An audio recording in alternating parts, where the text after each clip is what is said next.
Makanya penyakit orang Islam hari ini, Pak. Penyakit orang Islam. Jangankan orang kafir, orang Islam saja tidak yakin lagi dengan amal yang disampaikan nabinya. Ini penyakit orang Islam. Saya mau tanya pada ibu-ibu sekalian, mana yang lebih utama? Pakai masker atau pakai masker atau pakai jilbab? Masker atau jilbab? Saya mau tanya, jilbab itu hukumnya wajib atau sunat? Wajib atau sunat? Itu di luar ngapu telanjang oleh. Penyakit kita hari ini, Pak. Saya mau tanya, mana yang lebih utama? Salat di masjid atau di rumah? Masjid atau rumah? Itu ngapu sembahyang di rumah, yoleh. La ilaha illallah. Jangankan orang kafir, orang Islam saja tidak yakin lagi dengan amal yang disampaikan nabinya. Pantas Islam ini seperti buih di lautan. Ini keyakinan ini perlu ditanamkan, Pak. Makanya tidak banyak hadis Ramadan, cukup 2 saja. Man shoma Ramadan imanan wa ihtisaban ghufira lahu ma taqaddama min dzanbi. Barang siapa puasa pada Ramadan dengan iman, dengan ihtisab, Allah ampunkan dosa-dosa yang lalu. Berapa banyak di antara kita hari ini yang tidak berpuasa ketika Ramadan? Tak sedikit pun perasaan takutnya kepada Allah. Man qama Ramadan imanan wa ihtisaban ghufira lahu ma taqaddama min dzanbi. Man qama, barang siapa yang berdiri qiyamul lail, tarawih, witir dengan iman dan ihtisab, Allah ampunkan dosa-dosanya yang lalu. Berapa banyak hari ini di antara kita yang tidak tarawih dan witir hanya gara-gara alasan tarawih witir kan sunatnya, Ustaz. La ilaha illallah. Padahal puasa ini sepaket dengan tarawih dan witir. Kalau Bapak Ibu puasa tidak tarawih dan witir, puasa Bapak Ibu diterima, tapi tidak sempurna. Karena dia sepaket, siang harinya puasa, malam harinya qiyamul lail. Ini yang terjadi, Pak. Makanya mohon maaf, jangankan orang kafir, orang Islam saja tidak yakin lagi dengan amal yang disampaikan nabinya. Bagaimana kondisi kita hari ini, Pak? Itu kan sahabat Nabi, Ustaz. Itu jam berapa, Pak? 6 lewat seboleh. Ya, bentuk-bentuk tidak puasa. Ya, ceramah. Itu kan sahabat Nabi, Ustaz. Ada enggak yang bukan sahabat Nabi? Sahabat Nabi itu wajar dia yakin dengan Nabi. Ada. Orang kafir juga banyak yang percaya dengan Nabi. Bapak Ibu maaf. Nabi naik ke atas bukit Safa. Nabi kumpulkan seluruh karib keluarganya. Dalam riwayat dikatakan 65 orang. Riwayat lain mengatakan 45 orang. Riwayat lain mengatakan 75 orang. Dikumpulkanlah sanak famili keluarga besarnya di Mekah. Di bawah bukit Safa. Nabi naik ke atas bukit Safa. Apa kata Nabi? Wahai penduduk kota Mekah, kalau seandainya aku kabarkan kepada kalian, di sebelah bukit itu ada orang yang akan datang mau membunuh kalian, apakah kalian percaya? Apa kata orang Mekah termasuk Abu Jahal, Abu Lahab di bawahnya? Ya Muhammad, engkau tu al-amin, orang yang dapat dipercaya. Engkaulah satu-satunya manusia di kota Mekah ini yang mulai lahir sampai sekarang. Engkaulah manusia yang tidak pernah berdusta. Nabi awak, Pak, tidak pernah berdusta, tidak sama jawab awak bantu soleh mengicu aja kau jawab tiap hari katanya. Pandai lu minta surga Firdaus, tidak bau tak awak kata. Tapi kita tuh manusia tidak pernah bohong. La ilaha illallah. Apa kata Nabi? Kalau kalian percaya kepada aku, kata Nabi, berimanlah kalian kepada Allah. Jika tidak, akan datang azab dari akhirat yang sangat pedih kepada kalian. Ketika Nabi sudah mengajak orang Mekah beriman, yang tadinya orang Mekah percaya, berbalik tidak percaya. Yang tadinya orang kota Mekah cinta, berbalik membenci Nabi. Seluruh orang kota Mekah meninggalkan Nabi. Tinggallah Nabi seorang diri di atas bukit Safa, meneteskan air mata menangis. Di bawahnya tinggal seorang Abu Lahab. Apa kata Abu Lahab? Ya Muhammad, untuk perkara ini kan engkau kumpulkan kami di sini. Abu Lahab ini mencintai Nabi 42 tahun. Sampai-sampai Abu Lahab ini memerdekakan Suwaibah, hamba sahayanya, untuk menyenangkan keponakannya. Karena Abu Lahab ini punya 3 hubungan dengan Nabi. 1, paman Nabi. Karena ayah Nabi dengan ini adik beradik. Kita lihat nasabnya ke atas. Abdul Muthalib, kakek Nabi, punya bini. Berapa punya bini Abdul Muthalib? Ompek. Abdul Muthalib punya bini ompek, punya anak 6 boleh, 10 jantan 6 batino. Dari istri yang pertama lahir Abdullah, Abu Talib, Ruqayyah, Atikah dan lain-lain. Dari istri kedua lahir Abbas dan lain-lain. Dari istri ketiga lahir Hamzah dan lain-lain. Dari istri keempat Lubna lahirlah Abu Lahab. Jadi Abu Lahab kok seayah tapi tidak seomak. Paman Nabi. Yang kedua Abu Lahab ini tetangga Nabi. Makanya Bapak Ibu mohon maaf. Kalau ibu pergi ke Mekah, nginap di mana saja terserah. Kalau ibu masuk jalur Sofwa itu kan jalur dekat samping Zamzam Tower. Ini Zamzam Tower, ini Hilton, ini jalur Sofwa. Sofwa ibu jalan berkunjung ke rumah Nabi. Rumah Nabi itu kan jalurnya tempat kita keluar tawaf. Sebelah kanan yang warna kuning. Nah, itu rumah Nabi. Depan rumah Nabi kan ada WC. Itu WC rumah Abu Lahab tuh. Abu Lahab tuh tetangga Nabi. WC itu rumah Abu Lahab tuh. Yang ketiga, Abu Lahab ini besan Nabi. Besannya bukan sekali, 2 kali. Kena anak Nabi Ruqayyah dan Ummu Kalsum menikah dengan 2 orang anak Abu Lahab, Utbah dan Utaibah, sebelum dinikahi oleh Utsman. Besannya itu 2 kali. Apa kata Abu Lahab? Saking marahnya Abu Lahab, dia tinggalkan Nabi Muhammad. Dia pulang ke rumah anaknya. Sampai depan pintu rumah anaknya. Apa kata Abu Lahab?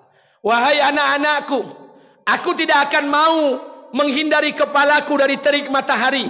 Aku tidak akan mau melangkahkan kakiku ke rumah kalian sebelum kalian ceraikan semua anak Muhammad. Saking marahnya Abu Lahab. Semua anak Abu Lahab keluar. Utbah, Utaibah keluar. Salah seorang anak Abu Lahab, kisahnya masyhur. Utbah keluar dari rumah Nabi. Langsung dikejarnya Nabi. Ya Muhammad, kata Utbah. Utbah aku minantunya. Yang diimbaunya mintuo.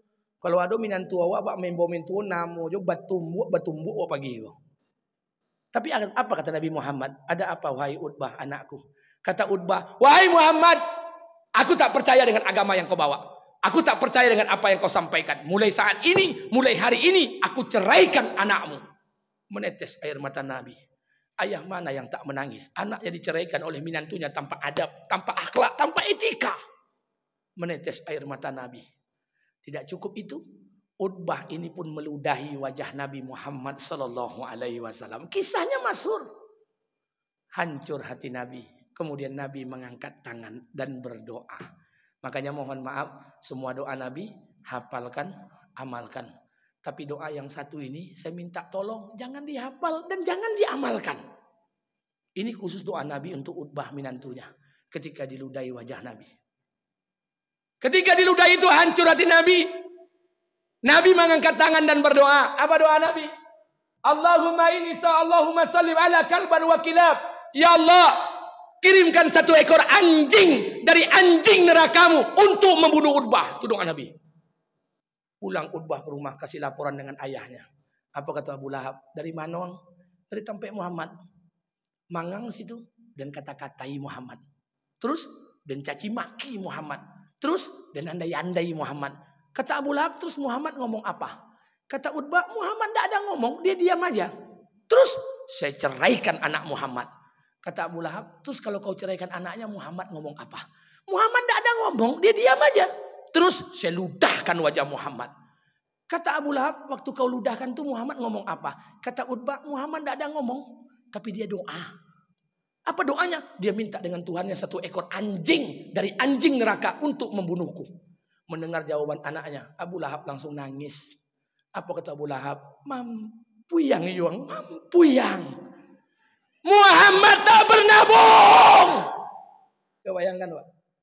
Abu Lahab ini, Pak, dalam Quran, Pak, penghuni neraka jahanam abadan. Begitu yakinnya dengan perkataan Rasulullah sallallahu alaihi wasallam. Bagaimana dengan kita? Yang janggutnya sepanjang tali baru, sorbannya segadang ban Vespa, zikirnya 50.000 setiap malam, bacaan Qur'annya one day one juz. Mana keyakinan kita dengan sabda Nabi Muhammad sallallahu alaihi wasallam? Orang kafir, Pak, begitu percayanya dengan omongan Rasulullah sallallahu alaihi wasallam. Sekarang dikasih oleh kita Ramadan, puasa indah, tarawih indah, la ilaha illallah. Kemudian mengaku lu beriman kepada Allah. Makanya kita belajar, Pak. Makanya mohon maaf, orang-orang dahulu tuh keyakinan mereka luar biasa. Dan keyakinan ini yang ada dalam diri Maryam. Sehingga pertolongan itu Allah turunkan dari langit. Makan itu dihantarkan oleh Allah dari langit setiap Maryam memerlukannya. Kullama dahala 'alaiha Zakaria al-mihrab. Setiap kali Nabi Zakaria masuk ke mihrabnya Maryam, wajada inda rizqa, banyak makanan. Qalat ya Maryam, ini semua datang dari mana? Maryam berkata, ini semua datang dari Allah. Allah yang mengantarkan makanan dari surga. Jadi makanya mohon maaf, tugas kita hari ini kalau dekat saja kita dengan Allah, Allah akan selesaikan segala keperluan kita, Pak. 10 hari ini dekat dengan Allah. Nggak usah dipikir-pikir, lo THR tuh, Pak. La ilaha illallah. Rusak utak awak di THR, kok, Pak. 10 hari, kok mohon maaf, sudah berulang kali saya sampaikan. Jemaah Masjid Al-Munawarah, bapiti tidak bapiti, rayo itu tetap akan datang. Hah? Rayo itu tidak akan tertunda. Oh, jemaah Masjid Al-Munawarah karena tidak ada yang cair, raya ditunda, tidak ada cerita dong. Raya tetap akan datang. Apa yang kita takutkan? Makanya mohon maaf, tidak usah terlalu khawatir dengan kehidupan dunia ini. Dekatkan diri kita dengan Allah. Allah punya cara untuk menyelesaikan setiap masalah kita. Makanya 10 hari yang terakhir, Pak, hiruk pikuk dunia ini, la ilaha illallah. Kalau bapak ibu ke pasar, orang takbir, lah mulai lo teibu dia. Orang boleh baju, awak ulunjo boleh baju leh. Kue-kue rayo lah banyak ayak di topi jalan. Toples lah banyak lah orang manggalenya. Bini awak lah masak kue lu di rumah, ndak lo boleh makan kecuali yang angui-angui, la ilaha illallah. Jadi memang tanda-tanda itu memanglah nampak. Gelisah hidup kita, Pak. Tidak ada jalan lain. Habiskan diri kita beribadah, masuk dalam masjid beriktikaf, banyakkan diri kita beribadah kepada Allah. Mudah-mudahan kalau seperti ini, nanti Allah berikan kita ketenangan, wala khaufun alaihim wala hum yahzanun. Allah cabut di hati kita rasa takut dan tidak akan pernah bersedih hati. Maka sekali lagi, ibu-ibu bapak yang dimuliakan Allah, hadiri tempat-tempat iktikaf, habiskan masa kita beribadah kepada Allah Subhanahu wa taala, jadikan Ramadan tahun ini sebagai Ramadan yang terbaik dalam kehidupan ini. Amin. Amin amin ya rabbal alamin. Baik, ini mungkin yang dapat saya sampaikan, baru sampai kelahiran Maryam, ibu Nabi Isa alaihissalam, belum kelahiran Nabi Isa alaihissalam. Saya berikan kesempatan beberapa menit, kalau ada yang ingin ditanyakan saya persilahkan dengan segala hormat. Silakan. Ada yang mau tanyakan? Atau memang tidak tonton nang ditanyakan? Ya. Ah ya Pak. Apanya? Oh, kalau masalah zakat itu langsung bertanya, Pak. Bertanya ke orang yang pas. Kalau sama ambo tidak pas lah. Kau hitung-hitungan. Cuma kalau saya beri nasihat satu saja. Ini nasihat saya, Pak.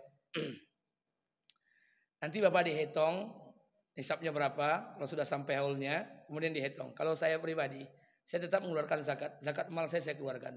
Cuma zakat mal saya, Pak, tidak saya keluarkan dalam bentuk bersih. Dalam bentuk kotor saya keluarkan. Karena kalau dalam bentuk bersih ya, Pak, tidak bersuhu pitinya le, Pak. Ambo kumpulan pendapatan ambo 30 juta sehari, sebulan.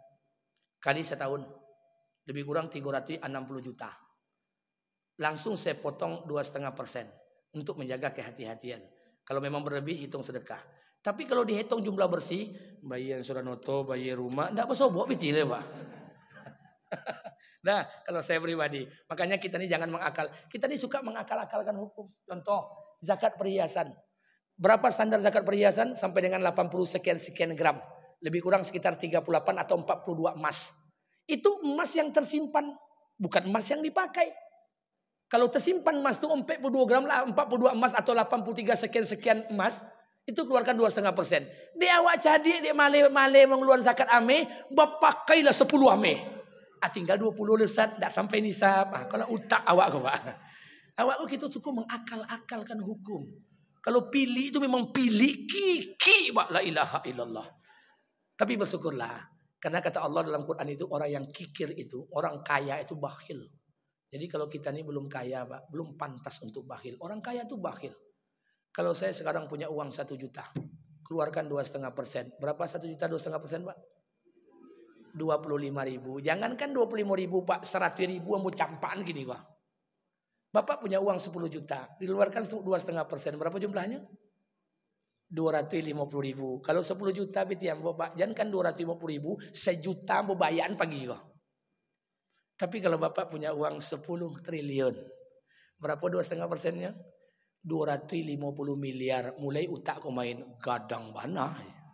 Aku orang kaya kau bakhil. Jadi kalau awak bansek pilih, kau memang keterlaluan kau, Pak, la ilaha illallah. Kita belum kaya, ayolah kiki.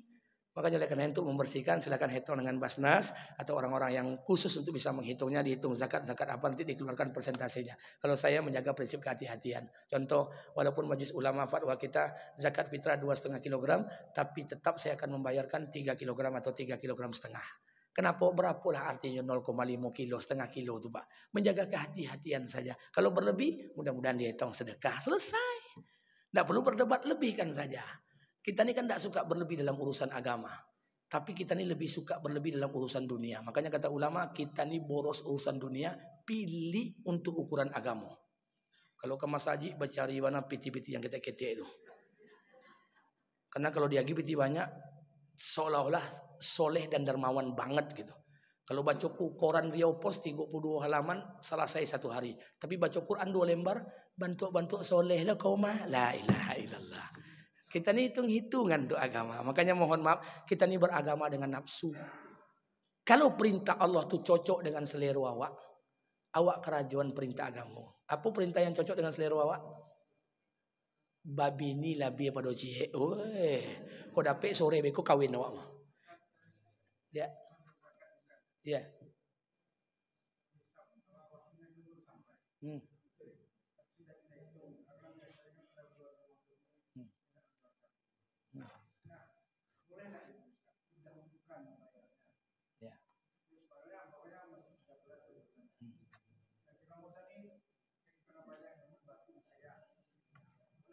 Ya, baik. Maka saya katakan, saya tidak berani mengatakan standar hukumnya apa. Konsultasikan kepada orang yang tepat, Pak. Karena mohon maaf nih hitungannya. Pertama, nisabnya belum sampai. Sama dengan pegawai negeri, Pak. Kadang gaji dipotong tiap bulan. Padahal sampai nisab oleh. Apakah hitung zakat atau infak dan sedekah? Wallahu a'lam bisawab. Tapi yang jelas menjaga kehati-hatian.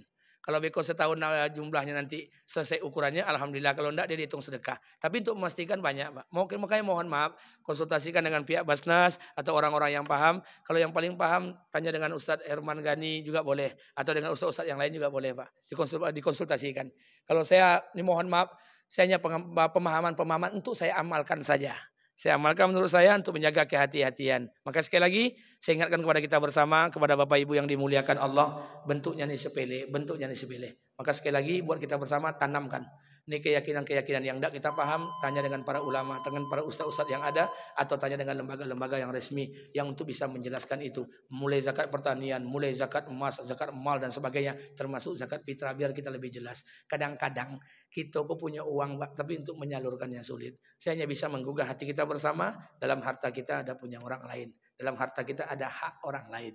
Maka untuk membersihkan dan mensucikan itu, maka dikeluarkan zakatnya. Saya minta pada kita bersama, mulailah dihitung. Saya coba berceramah, saya hitung. Mulai ceramah setahun potong berapa rata-rata sebulan yang dapat? Berapa sehari? Ceramah ompek kali sehari. Amplop mosoji katakanlah 500. 500 kali ompek 2 juta sehari. Berarti sebulan 60 juta. Jadi sangka Ustaz kok bang, saya kayu-kayu kami gini kok. Itu sebulan, Pak, 2 bulan. Makanya kalau kami nak beli Pajero Sport, tiap bulan kami bisa beli Pajero. Tapi untuk apa? Untuk apa? Untuk lifestyle gaya hidup. La ilaha illallah. Maka saya katakan kalau gaya hidup itu tidak akan pernah sampai nanti tanah itu masuk ke muncung wak, baru berhenti selera wak. Maka saya katakan kita ini beramal sesuai nafsu. Kalau beramal perintah Allah itu cocok dengan selera awak, babinya lobi pada cie, sepakat besok pagi awak kerojuan. Tapi kalau lah perintah Allah itu bertentangan dengan nafsu, kita mulai akal-akalkan. Pak, kenapa nak ke masjid? Lanjutlah Ustaz, ikut ambu pilek lo salemonya Ustaz, salemonya. Buat apa ke masjid Ustaz? Ramai-ramai ndak kusuk, ambu di rumah Ustaz, kusuk Ustaz. Kita mulai akal-akalan. Pak, Bu, kenapa tidak berimpak ke masjid? Untuk apa berimpak Ustaz? Biasa ketek nan pantiang ikhlas. Lah mulai main akal-akalan. Awak aku acara tidak akan rugi ya doh. Inilah keadaan kita umat Islam beramal nih. Maka karena itu mudah-mudahan ini pelajaran buat kita bersama. Habiskan diri kita, harta kita, semua apa yang kita miliki untuk menyenangkan Allah Subhanahu Wa Taala. Mudah-mudahan ini berkah buat kita bersama. Lebih dan kurang saya mohon maaf. Subhanakallahumma bihamdika, asyhadu an la ilaha illa anta, astaghfiruka wa atubu ilaik. Assalamualaikum warahmatullahi wabarakatuh.